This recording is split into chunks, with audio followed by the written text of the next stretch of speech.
Samsung's upcoming S6 flagship is shaping up to be the biggest design and interface overhaul in the Galaxy S line history, all rumors indicate, not to mention that it will likely come stuffed to the gills with the latest in screen and camera tech as well as processing power. We will apparently also get a sealed half-metal chassis, whatever that means, which will allegedly be combined with glass elements. Long story short, a lot will change with the Galaxy line heritage when the flagship arrives, so take a peek at the most intriguing new features that the S6 is alleged to bring. Say hi to premium! The Galaxy S6 has already been tipped by various sources to come with a lot less plastic and a lot more metal and glass for the chassis. Indeed, judging from the leaked frames, the flagship is expected to employ much more metal in its build than the S5 and even the Note 4 or Samsung's new A series.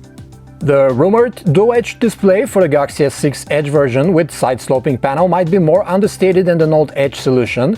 The sides will eventually be sloping much less here in order to avoid the dual-edge panel affecting the grip ergonomics. You will be able to turn the right or left side off too, depending on if you're right-handed or not, and there will be plenty of apps and features promised to take advantage of this intriguing new form factor.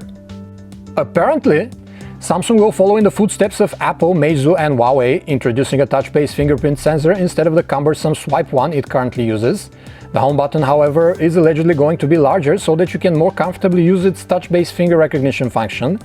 That new sensor will be used for a new Samsung's Pay mobile payment system authentication. It doesn't require NFC to be built into phones, but rather mimics a credit card swipe instead, so theoretically it could be accepted at much more merchants than Apple Pay. A new trim and slim TouchWiz interface is expected to debut with the Galaxy S6, putting an end to the general complaints about the feature-rich but somewhat slow and inconsistent Samsung Android overlay. The last time we heard Samsung is working on a 20-megapixel camera module with optical image stabilization was a year and change ago, and at the time it was scheduled for release late last year, going into phones early in 2015, so it all fits.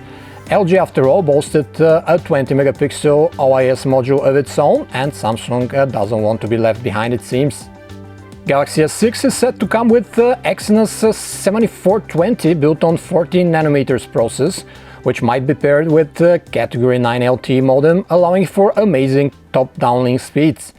These are all theoretically possible speeds, of course. Real-life scenarios should be much slower, but nevertheless, whenever your carrier can provide those, the Galaxy S6 will be able to take advantage.